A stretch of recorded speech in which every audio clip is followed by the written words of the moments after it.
From Sam Houston, Remember the Alamo. From Neil Armstrong, Houston Tranquility Base here. The Eagle has landed. And one from James Carney. Get your lazy asses out of bed.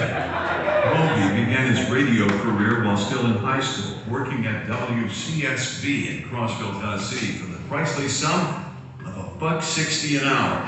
After graduation, he was off to Belmont College in Nashville, intending to major in music education and become a high school band director. A year and a half later, he decided it was time to get back into radio. His re-entry into the medium was at Nashville's WAMB, where he played big band music. There he started rocking, first at WKDF and then at WKQB, segueing from Glenn Miller to Steve Miller. In '81, Moby moved to Tampa, WQXM, for an evening gig. A few months later, Alan Sneed, a program director Moby had worked for in Nashville, called from Houston, offering Moby the afternoon drive shift at KSRR 97 Rock. He quickly moved to mornings, becoming a Houston radio institution in the process. In 1986, Moby headed for Dallas with a job at KEGL, the Eagle. During this period, director Oliver Stone asked him to work on the film Talk Radio. Moby inquired about an on-screen credit. When Stone asked, "Do you want one?" the reply was, "Dang right." A couple years later, Moby got back on I-45, this time heading south back to Houston, where he was paired with Lanny Griffith for afternoon drive with heritage rocker KOL. His tenure with KOL was highlighted by a ride-along tour with the Rolling Stones and a live broadcast from Moscow. Country music came calling 3 years later when WKHX in Atlanta hired Moby for morning drive. The show was a hit, syndicated in 38 markets by ABC. In 2002, Moby started his own successful syndication operation, which continued until 2015. Moby has supported the work of many charities, including the Leukemia Society, the March of Dimes, Easter Seals, Special Olympics, and the Make-A-Wish Foundation, among others. Moby has been recognized numerous times for his contributions to radio broadcasting, winning Billboard's Major Market DJ of the Year award 5 times, and the Academy of Country Music Major Market DJ of the Year award in 1999. He was inducted into the Country Radio Hall of Fame in 2012 and the Georgia Radio Hall of Fame in 2011. Today, James Moby Carney joins the ranks of hundreds of esteemed broadcasters in the Texas Radio Hall of Fame.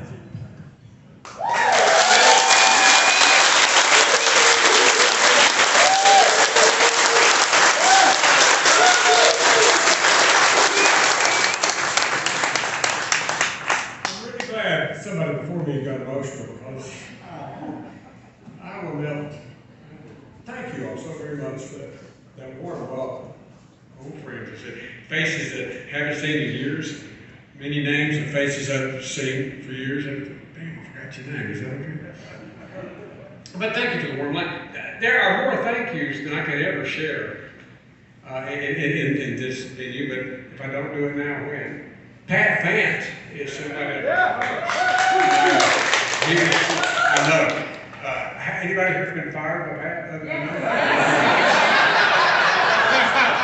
You know, screw it, we're still here. Oh, it's got Pat still here too. You know what, the funny thing is though, it's been such a long time since we've seen each other. Some of these people I've worked with before, we recognize each other, but trying to remember their names is a problem. But this confirms the undeniable fact that getting older ain't for wimps. Some of you know that's true. The only ones that were giggling to themselves going, yeah, this is right. As I think back on my Houston resume, it would begin with Alan Sneed and Jeff Trump at the 97 Rock at the start of the 80s. Trump was my first boss. God, what a great guy he was. I didn't know he was 26 years old at the time, the general manager at market number 4. He wouldn't tell anybody how old he was. We found out. Dang, good, great guy. Trumper was my first boss here in Houston, all the way to Pat Fant at KOL. My final GM, Pat was. My last rock and roll, by the way, was background was Joe Major Gilma. Excuse me, I shouldn't be this old to drink. If I hadn't started drinking. But I came to Atlanta in '91 and went to country music. And people always told me, said, "Moby, you ought to move to country. You'd be great in country. Just listen to you." I said, "Well, I know I sound country, but I'm doing great in rock and roll because I've been over 112 plus on several radio stations. And why should I leave rock and roll? I'm doing great in country."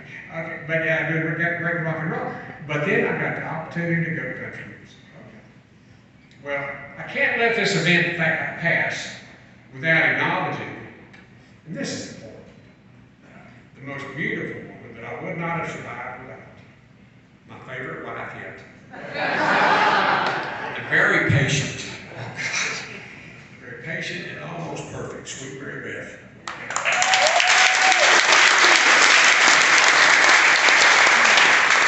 Hey, y'all, by the way, have y'all seen the Oliver Stone movie Talk Radio? That's me. I was there. Oliver Stone was listening to me on the air, and he called and wanted to have me for lunch, so I went over and talked to him, and he wanted to put me on Talk Radio, the movie Talk Radio.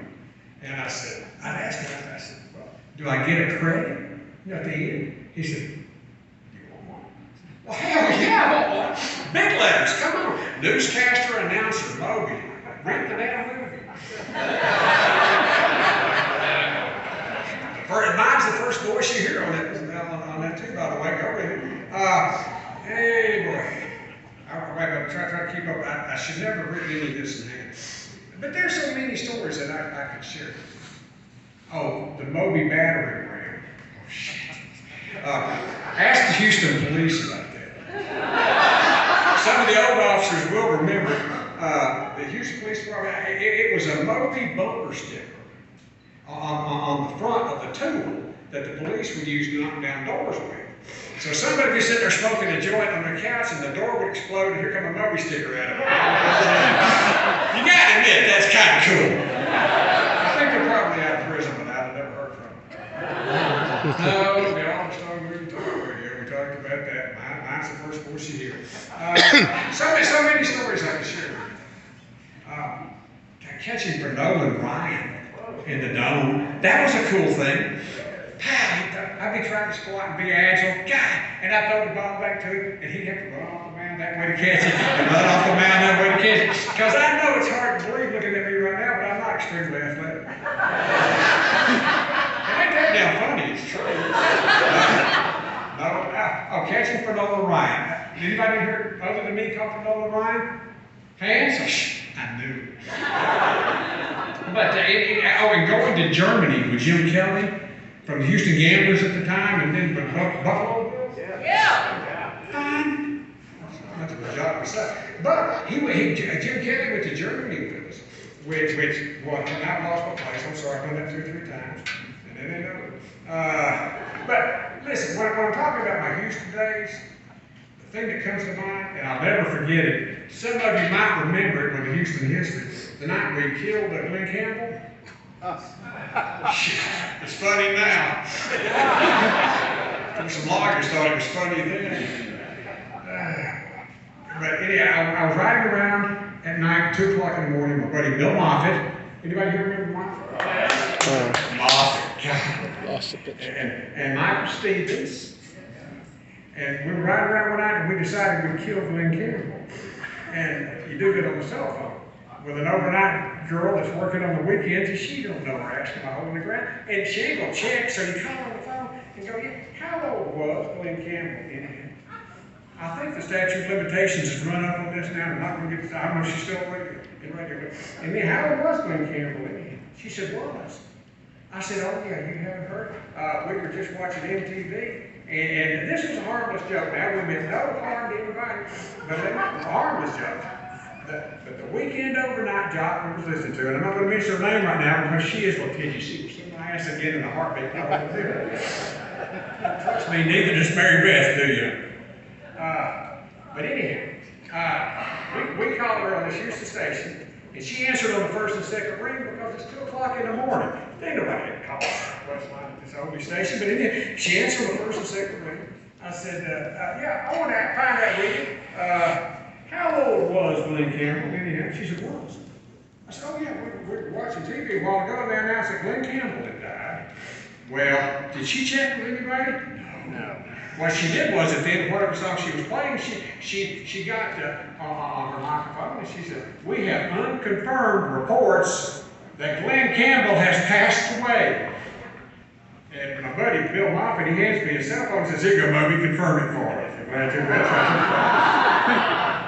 right. Radio was funny. But he handed me the phone, he said, Bill, he said, here you go, Moby, confirm it for us. Okay, she answers the phone. I said, me and my wife were listening to you just now, and we heard you mention that Glenn Campbell died. I said, yeah, we was on Washington TV a little bit ago, and they said Glenn Campbell had died. He was 49 years old. He was in his home couch. After her next break come up, she was all over. She said, well, it's been confirmed. Idiot. Come on, man. That's what the lawsuit came from. It's big. It's funny now, but it's been confirmed. Glenn Campbell has passed away tonight, she said, at the young age of 49. We'll miss the man and the music he would have made. And then she goes off into the trill beat. Galveston, oh Galveston, the Wichita lineman, Teresa, like a rhinestone cowboy. Yeah, God, we were laughing, we were rolling. It was so funny. But you know what it wasn't? Something I should talk about on the radio, take the responsibility for, because she had a lawyer that didn't think it was funny at all. We were rolling in tears, though. I was funny as hell. Still do. Monday morning, I didn't mention on the air Monday. I called Paul Harrison. Is he still around with the Houston Post? Reporter with the Houston Post. I called my buddy Paul Harrison, and I told him what we'd done. And it was the subject of his column the next day. I didn't mention it on Monday. On Tuesday, I'll talk about it. But by the way, Glenn Campbell was on the Arsenio Hall show a few months later. Walked over and sat down on the couch with Arsenio, and Arsenio said to Glenn, said, you know, Glenn, you look pretty good for a dead guy. And I hollered at my television and said, hey, I did that. That was me. It was me what killed Glenn Campbell. God, so I was proud of myself. And I didn't mention it on Monday's show because it was a good story and I wanted to get it in the paper, but on Tuesday morning, it was the subject of Paul Harrison's column in the Post. Tuesday afternoon, it was an ongoing bit. On the KLOL, so on the Moby show, KLOL, I was doing afternoons at the time. Probably either the worst part of the worst or the best things that ever happened to Pat Fat. We had a good time. By the way, if you, for this evening, I was asked to recall the story from those days, and that's one I thought I could share with you. And I'll let you know next year if I get to see it again. If you attend this event next year, and they say, where's Moby? You'll know me retelling that story didn't sit well with somebody. If that ends up being the case, this ain't my first rodeo.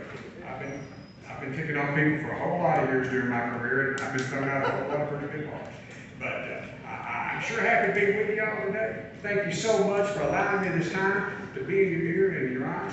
Thank you so much. I love my dear wife, Mary Beth, my favorite wife yet. And I'll see y'all when I see you. God bless you.